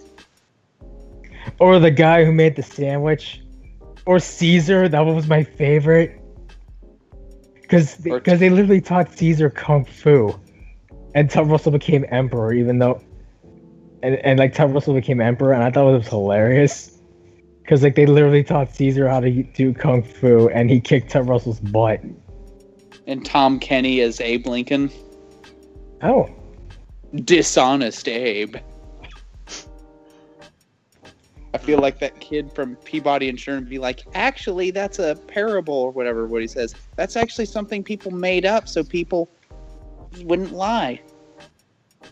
It's like, for all you know, Abe Lincoln probably lied about his taxes. Excuse me. Sorry, gentlemen, but unfortunately, it's getting late and I have to go, unfortunately. I have work in the morning. Oh, no, it's fine. But just real quick, if you're asking about endeavors, pretty much this weekend I will be at Anime NYC. I will be attending, so I'm hoping to do a little bit of cosplay. I'm thinking of doing a Lolita cosplay, or an Alice Madness Returns cosplay, or my Vampire Hunter cosplay. One of those three, because it's really cold outside, and oh my goodness, Ryoko my toy. It's too cold to be doing Ryuko, so I will be doing those. And also, if you are interested at all, I just relaunched my Etsy shop. For the longest, I've been having some difficulties with the shop, but now I'm getting a hang of it, and I will be coming out with some new product besides prints and mini prints, but stickers will be on the way. Pins of Steven Universe will be made. Couple of other stuff like badges, keychains, even tea mugs if you want, and just in time for the cold weather, so hot chocolate, tea, and coffee. So still working on my manga. I think before the year is out, I will have at least maybe 1 or 2 comic strips on my Patreon. I have got to start working on my novel a bit more because I've been slacking. Yeah, I know that feeling. So no, I mean, I have not really been working on it like all. I'm like, I need to work on it because I had to rewrite the whole thing because it didn't flow, and I'm revising a few things, removing a few characters from the original draft I had, and it's really a lot of work. Not to mention school and stuff I have to worry about. Well, I understand, but yep, that's pretty much all my announcements thus far. So I'm hoping to work with you guys again. I deeply apologize for my tardiness and hope to talk to you guys very, very soon. Okay? All right. I'll send you a link of some of my other stuff, so if you care to take a look, okay? All right. Bye. See ya. Well, you guys want to go that on? happened. Yeah, I do. Yeah, I sure. have something I want to say. You know what really grinds my gears? Yeah. We haven't even gotten a teaser for the supposedly announced, I know it's supposedly, and you're going to call me up on that, but it's like, Jamie Hewlin announced they're working on a 10-episode Gorillaz series that's supposed to come out in 2018, right? We haven't even gotten a teaser or even like this really big announcement, and it's like Jamie says, yeah, we're working on this, and it's like, come on, man, give us even a scrap is all we need our fix, man. And they announced this I think in January, right? it was right when Humans came out, and it's like they could have had a piece of art, at least even like a frame done by now, to just show like, hey, I hope this will get this off our back. I don't know. Maybe they're just trying to be all hush-hush, mysterious about it. Yeah, so then one day it just pops on TV. It's like, what the hell? I didn't expect this. I don't know.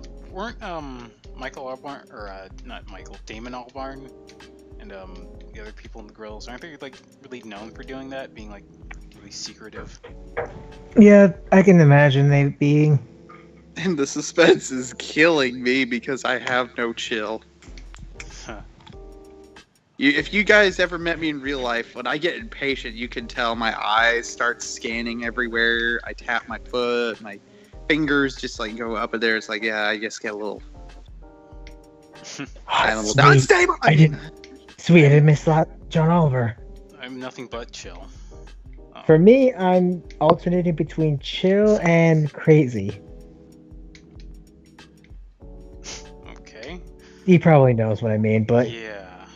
occasionally annoying. But other than that, I'm kind of excited for Warframe because it's Plains of Eidolon update is coming out, and I'm really excited for it. I already played it.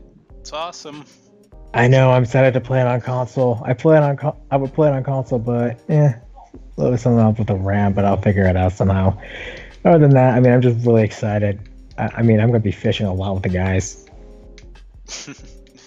Yeah, I don't think Trench has any idea what we're talking about. It's this game. You're talking about physical activities. In a game. Space News. Yeah, it's this free-to-play game that's pretty fun. I like the sense of freedom you have when moving in a Warframe. Like, I can just jump around the stage. And especially with the Plains of Eidolon, where you can just, like, you're in this huge field. It's like something out of Breath of the Wild, and you're just, like, doing these, like, crazy, like, John Woo or Matrix flips.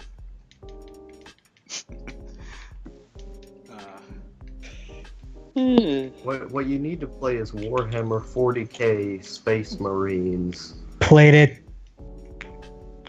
Beat it. Oh, what did you think? I thought it was pretty good. I kind of wish they, didn't focus on the orcs throughout most of the campaign. I mean, I know it was supposed to be about the orcs invading the Forge World and all. The Forge World, but I was like, too much orc, not enough chaos. I felt they really also could have expanded on it, and the Dreadnought, a few DLCs was pretty good too. I thought it was a really fun game, and kind of a shame we haven't gotten a good Warhammer game like that in a while. I mean, there is the whole Total War Warhammer, and I gotta admit, I want to get that game so badly.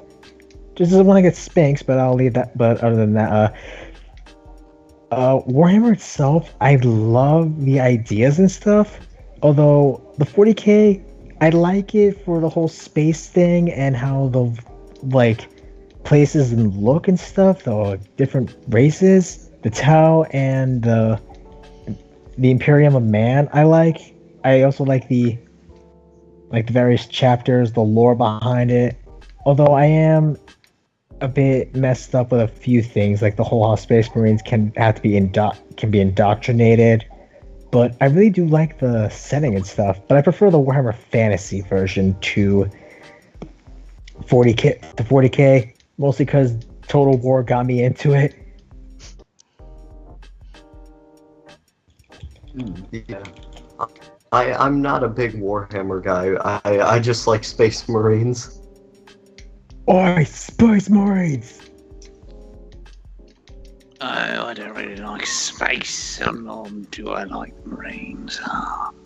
If we had I'm pretty sure if we had a commissar in here, he would probably be spilling about Warhammer related stuff for the next hour, but let's save that for another Warhammer for like a Warhammer themed video. We just want to discuss it and just like. Yeah, I don't think I'll be able to defend that one because I'd just be like. I at least have a general grasp of certain things and stuff. I mean, thank God the Total War at least got me into the fantasy universe, and I was mostly into it because, well, lots of cool stuff. I mean, the fantasy universe, you got the Empire of Man, Bretonia, the dwarves. There's one of my personal favorite, the Lizard Men. It's a bit complicated, but I just like it, and I really have to admit it's a fun series.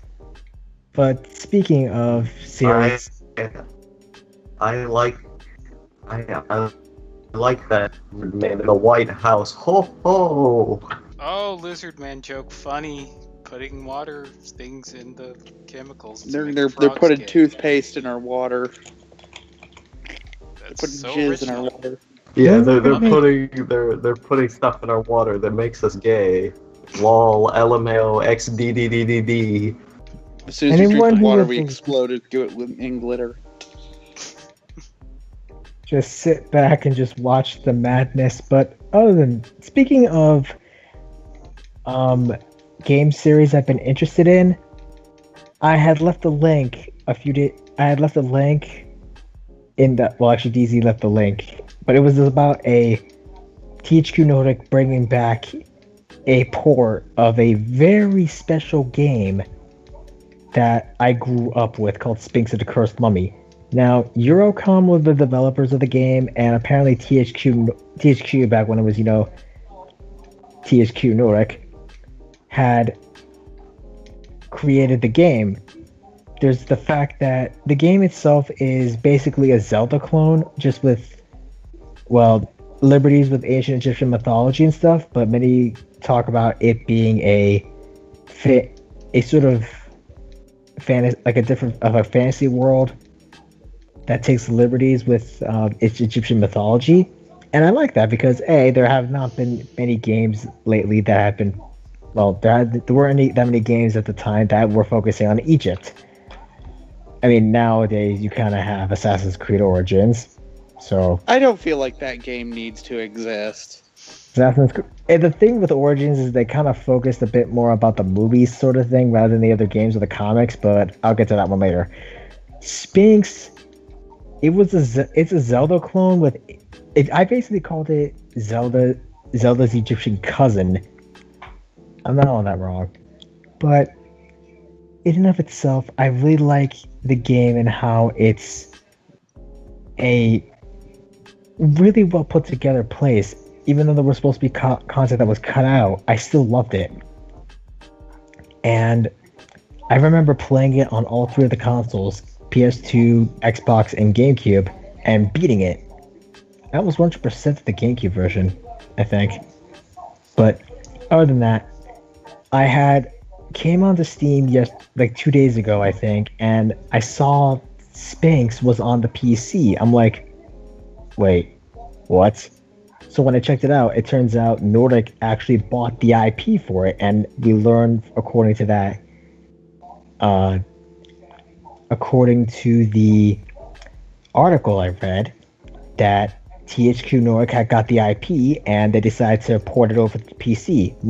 And they have exciting plans to port it onto the Nintendo Switch.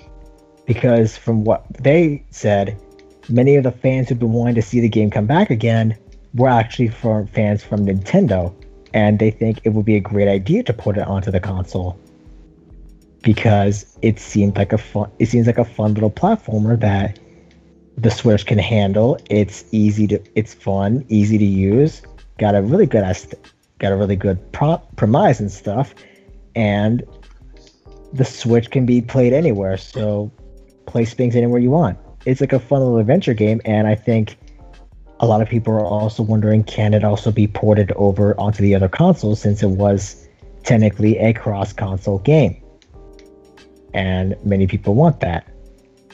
So I'm excited because if it does get to the cross console, I'll probably be able to play it and possibly do it in a stream. So yeah, if I ever I don't give a shit. Yeah. Emulation's good. Sorry, if you're listening to this, developers, I don't give a fuck. I'm gonna emulate all the games. No, I'm kidding. Just buy the game, support the game.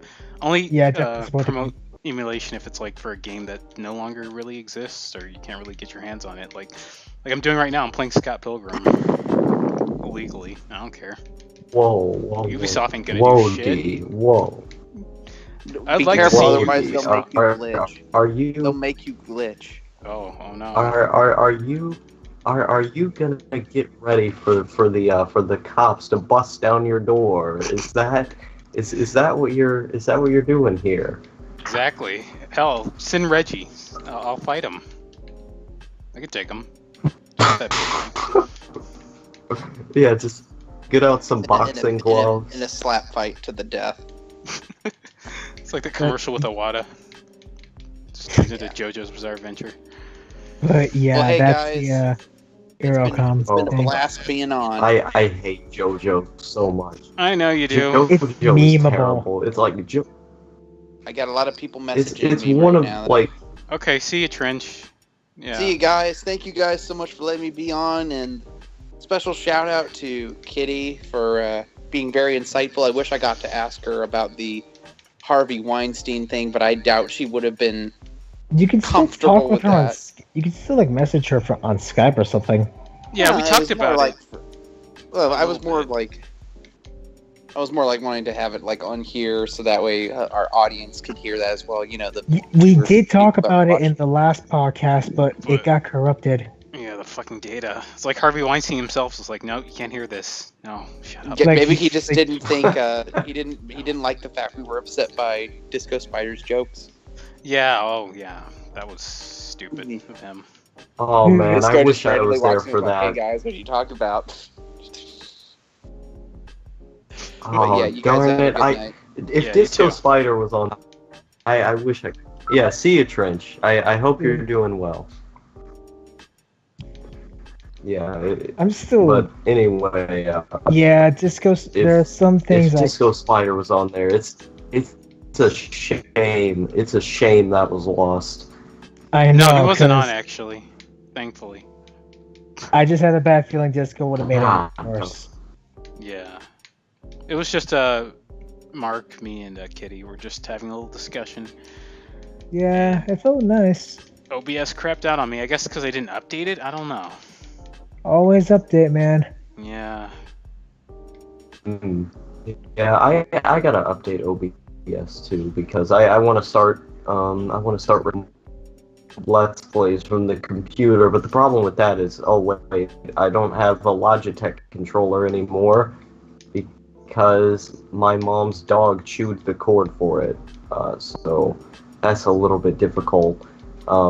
But I gotta buy a new one. I gotta get one of those jobs. I have to have some kind of money so I can buy stuff. That's what's been going on in my life. I've been thinking about that a lot. Man, I gotta get a job. I know how you feel, man. I mean, I'm in school trying to get a certificate so I can get a job, hopefully. So, I'm just been debating about a lot of things and life and stuff, job, and my folks. We really need to get the cash. My folks need to kind of get the cash because things are going crazy here. And I want to at least help out supporting my family, mostly because my cousins and I have been helping us. But other than that, yeah, I know how you're feeling. But at the same time, I really Yeah, hope I mean, that... for me, it's nothing as drastic as that. But go on. Yeah, I mean, like, no, it's nothing drastic. It's just laws and stuff are just giving us less cash. Dad's gonna get an operation, all that stuff. No, yeah. The whole Yeah. healthcare thing. Yeah, healthcare is just being a douche. Not to mention, I'm actually taking a class involving healthcare. Well, kind of healthcare, but it's just with everything going on. Not to mention all this stuff about government and stuff. It's just leaving a sour taste in my mouth. Coupled with my own thoughts on life in general. But what can I do? It's too bad you live in America, because if you lived in like a country like Finland or Norway, like the healthcare system there would probably, they wouldn't even bother you much because it's free. So, Canada has free yeah, healthcare, it's but really unfortunate. I would kill to move to Canada. Yeah, Not that I know some people there. like Canada does have free healthcare, but their healthcare system is kind of bad because the country is, if I remember correctly, they're sort of on the verge of an economic crisis, and the country itself is not very rich. So when you go to the doctor in Canada or in they kind of want to give you the least amount of treatment possible just because they have such money problems, which is facilitated by a lot of things. The fact that upper class people can just buy private healthcare in those countries, whereas in Norway, upper class people have to have the exact same healthcare by law. So it makes it to where there's a little bit more of an incentive to pay in taxes and, to give more to the system in the first place. And because Norway is a small country, it's like the 8th richest country in the world, but it's also incredibly small. So they don't have to worry about, taking care of as many people. And they're very rich, so they can afford to just be very generous with their healthcare. But Canada and the United Kingdom are having some problems with theirs. I mean, theirs is better than America, but still, it's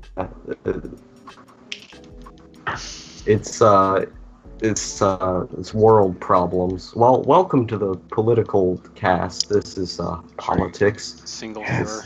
The D-pad is now political. I'm your host, ContraPoints. Shut up. Oh no. Oh no. On. Oh jeez. So we're part of the skeptic community now. No, screw you, D. Yeah, screw you, D. ContraPoints is my QT Animu Trap GF, and I am proud of it. Good luck with that. Yeah. I generally don't care. That's all I'm gonna say about this. I've just gotten used to the insanity at this political point. discourse on the internet. It's nonsense. It's noise. Yeah, never talk about politics to anyone on the internet, or unless you want to start a flame war. Say you're a Democrat or something on the internet and just watch. Or just voice something about something you don't like about the government and just watch the rage. Yeah, or if you want to know, if you think you're gonna get a bad reaction from being a Democrat, just think of the reaction you get from my political beliefs. My political beliefs? Don't fuck up. Always fuck up. What are you talking about? That's the number one rule of being a politician. You gotta make mistakes. Yeah. Just hope those make mistakes that affect me too much. And just have good PR. That's what Obama had. Other than that, I'm trying to think now. I had something and then I just lost it. I'm sorry about that. But going back to what I was saying about Spinx. Yeah, that was massive tangent. Yeah. Great game. Very fun Zelda clone. Very fun game in general. Highly recommend you get it, because it's on sale right now until the 17th. I recommend you get it. It's really simple to add in as well. It's got a few bugs and stuff, but it's they're gonna patch it, thankfully. I'm really gonna be excited for it if it ever does come to console, because that would be amazing. Because that would really spread more about that would really give THQ Nordic the chance to start bringing back old undiscovered old gems of theirs. Spinx was one, Darksider series is one. Trying to think about other series that they have now. I'm pretty. What was Space Marine one of them? Space Marine? What? No, Space Marine. Space Marine. No. Well, I guess, but I don't think they own the rights to the Warhammer likenesses and all that. So even if they did make it, they wouldn't probably be able to bring it back because it's not theirs. Yeah. Gotta look at what THQ actually had and if THQ Nordic has any of the IPs now. Other than that, game related, I did play some Horizon Zero Dawn. Good game. What else? There's Call of Duty World War II. Some people are saying that's still good, even if it does have microtransactions.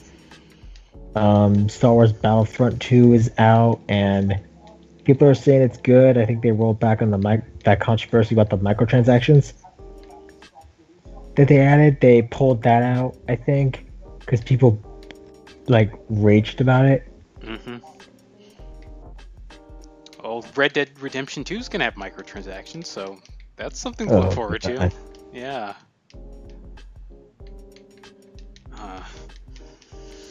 Oh, gaming. Remember when games used to be fun? Me neither. Remember when life used to be fun? No. Me neither. I'm remembering something about the movie 300, like at the end when that when that guy with the missing eye, he's basically giving a speech about freedom and stuff. Remember when the world used to be that simple and there wasn't anything about race in there and stuff? No. That was nothing but race, Whoa, Mark. dude. Mark, well, it's just a movie, did dude. someone just say race? No, it was more like how he was like at the end, that guy was talking about the speech of, I'm trying to remember now. Like, it was like, he was talking about he was giving a rousing speech to the Greek and the surviving Athenians and Spartans, like the combined army. Oh, like they're not like Athenians and Spartans, they're proud. something. I don't know. Yeah, they're warriors, they're Greeks and stuff. And one of the comments I said is like, amazing how back then a speech like that would sound heroic, but now if someone were to make that speech, it would be considered a hate speech. It would be considered racist. Right. I'm like, you're erasing them of their identity, clearly. what?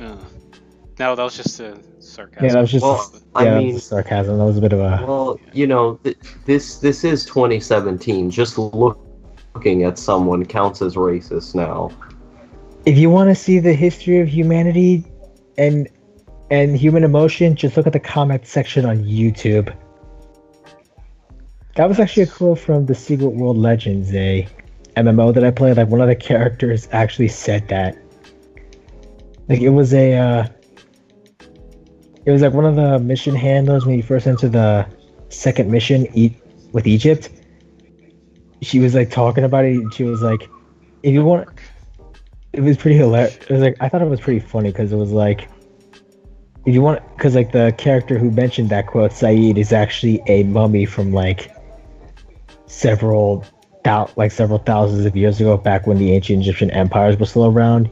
He got turned into a mummy, well, sort of an undead kind of thing, and it was pretty hilarious because he's got high tech because he looks undead, but he has high tech stuff and he wears a suit, and he generally uses a phone. And Saeed literally was like, said that to the woman. He's like, you wanted to see about the history of humanity? Look at a YouTube comment section.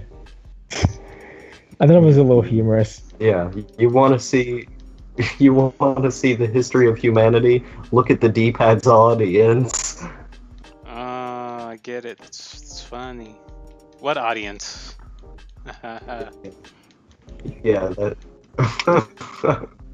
Oh man, these dank memes. It's just so much hilarious content. This podcast is just so entertaining.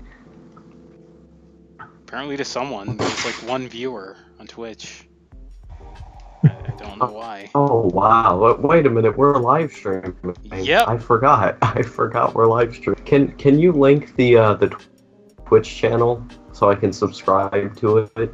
But I have to. We should stream on Smashcast. Smashcast is better than Twitch. Never heard of that. Yeah, it's like the way I found out about Smashcast was after the 4chan Cup got banned from Twitch, they went to Smashcast. So that's how I know what that is.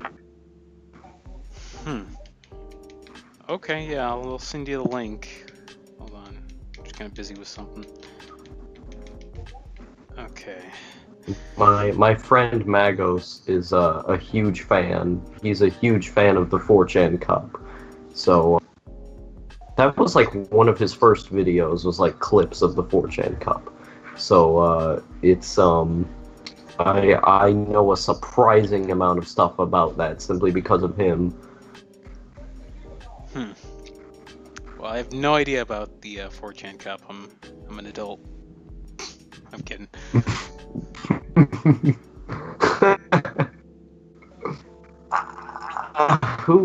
Who subscribes to you on Twitch? I didn't even know you had a Twitch. I didn't even know. Oh, whoops. I don't know. I made one because Mark used to subscribe on or stream on Twitch, but yeah, I used to stream on Twitch, but then I switched over to YouTube, sadly.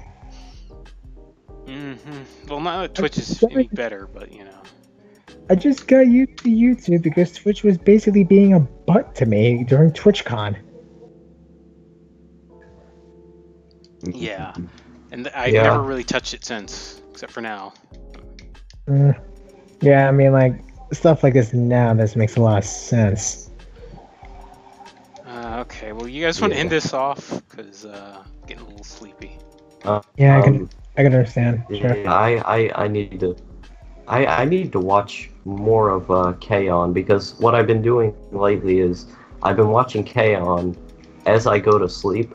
Like, watching K-On! Helps me get to bed for some reason because, like, if I lie in bed, I have trouble sleeping where, like, I'll think a whole bunch and then that keeps me from going to bed. But if you're reading the subtitles to an anime that's sort of slow-paced, that's like the perfect amount of stimulation to where, like, your brain is in sort of a trance of doing things, but also the show is slow-paced, so it starts to get you tired, and you're already in the tired mood anyway. It's just like that perfect middle ground of getting ready to go to bed shows. I can understand that, actually. I mean, I finished watching Dan Machi. It was I've never seen Dan Machi. It's good. Although some people think that the rest of the manga, the anime rushed a few things. Yeah. I've been watching a lot of anime lately because I recently made my anime list profile, and I was trying to log in like all of the shows that I've already seen. There's a couple that I've forgotten, and then a couple that I want to rewatch, so I haven't put them on there yet. Like, I want to rewatch Evangelion, see what opinion on it would be now, and I want to rewatch, like, Brave Police J. Decker and a few other shows. But I made a Mal page, and ever since I made one, I've just been so excited to watch more anime, because there's something about it where, like, if you're scoring every show you've seen as you're watching it, there's this certain, like, oh man, I'm, like, stuff is happening, and I'm part of a community, and it feels good. That's one way to put it. I know that I was watching Overlord in preparation for season 2, but now I don't know what to see now. I mean, might have a few anime ideas. I definitely knew. Wait. Oh shit. I need to see if. What? I need to see if Yakuan and Mingdan got uploaded an episode today. I don't think it did though, but I gotta check. I think I missed it. I gotta watch Space Battleship Yamato. Yamato looks like a great show. I watched like one episode of the English dub from the 80s, and that was really bad. But I gotta watch the real show sometime. It's so long, and I'm trying to watch G Gundam right now, and G Gundam is like 49 episodes. So it's too many long shows. I gotta watch Captain Harlock also. I know I finished watching Mega XLR. I think I might watch Generator X Season 2 and 3. Hey. Yeah, Generator Rex was a great show. I, honest to God, I really am glad they ended it on a I'm really glad they ended it, but there were some episodes that they threw out that they never got a chance to properly show on the TV release, and the final thing just came out of the final few episodes just came out of freaking nowhere. Like, I didn't even know there was gonna be a final season, like a series finale up to that point. But like, nope. Other than that, yeah. I guess before we end this off, how have things been for everybody? Good.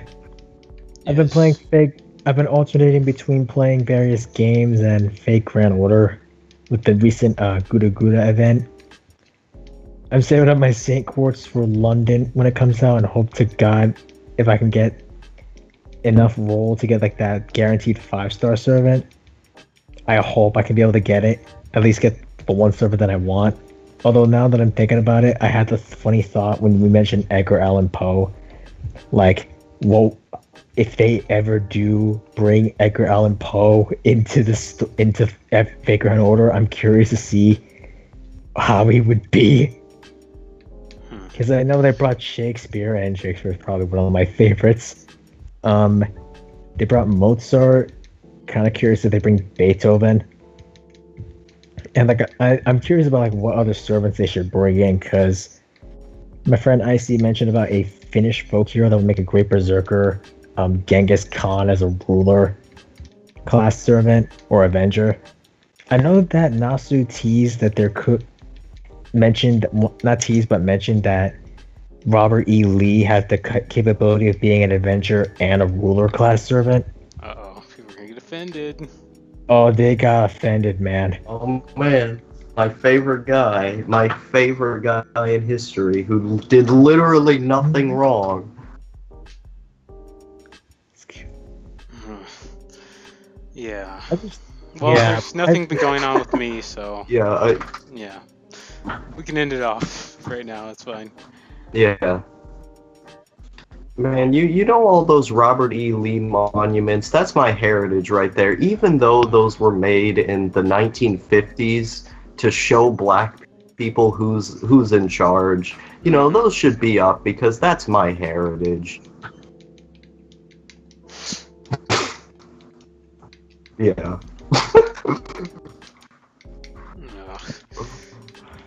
That would start controversy. That's the only reason I'm on the show anymore. It's just to keep controversy going. We got to get that drama for those YouTube and apparently Twitch views now. This is a new avenue to make all those Patreon dollars that we definitely make. Been for years, yeah.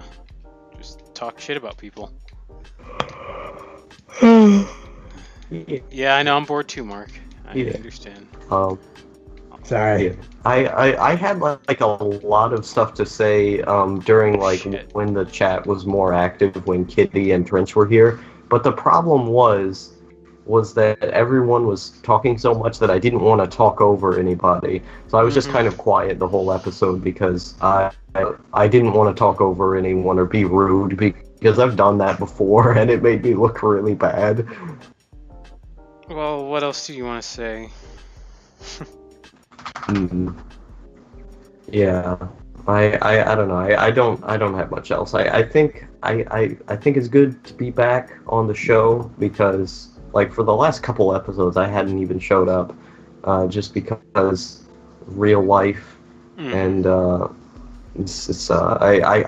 just forget that the show even happens because I don't ever have Skype on. Like before, you would like message me on Twitter. Like I check my Twitter all the time. But yeah, I never have Skype on, so I never know when the shows are happening because I just forget. No, it's fine. I don't really use Twitter a lot, so it's probably my fault as well. I don't use Twitter at all. Oh no, you're. Yeah, I remember. I remember when I just wanted to like make a million podcasts just all day. I mean, it seems like I do that if you look at my sub feed, but like it's compared to what I used to do, I barely make any podcasts. Oh my god, this Discord group that I'm in from Not a Whale, he made a Discord group. Someone literally posted a picture of one of the people who's about to level up his Siegfried. He's using Castor, Elizabeth, and Orion, and they're just trying to go to him. Do it, I dare you. Don't know much about Fate. I don't want to. I don't want anime waifu. That's basically all it is. Yeah, I'm sorry, Mark. exactly. We gotta be honest. It's just, oh, you got this cute girl. She has a sword. Oh boy, crazy antics. Ooh, I know. That's basically the entire thing. I agree. Ladies, Yeah, the story. The show's boring. But other than like Fate Zero is actually it's not the greatest show of all time, but it's actually has some good moments, and it's sort of like an HBO drama, but just with Fate, and that's the only good thing that ever came out of Fate. Yeah, I mean, Zero was pretty damn good. Anything that is written by Nasu is gold. Anyone else? It's more of a 50-50. Like, it's either okay or... Yeah. Just look at the septum Yeah, fucking FGO. Like, I really respect people who watch bad shows. Like, there's this weird part of me that like has a huge amount of respect for people who can watch stuff that I don't like. Like in another world with my smartphone. Yeah, that I haven't even watched that show, but I know I'm not gonna like it. But there are people out there who they're neats and they just wake up and they watch In Another World with my, and then they just go on Discord and on 4chan, and that's their life. I don't know why I have this weird respect for these people.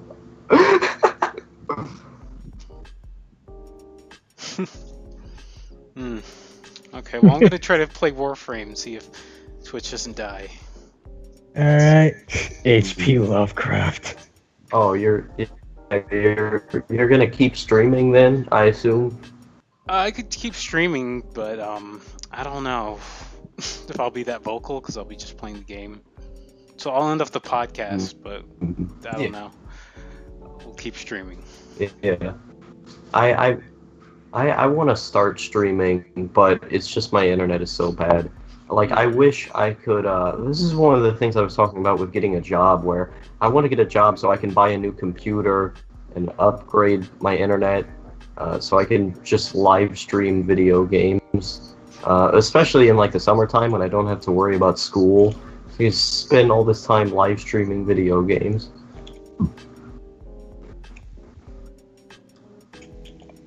Okay, just making sure things looking good. What?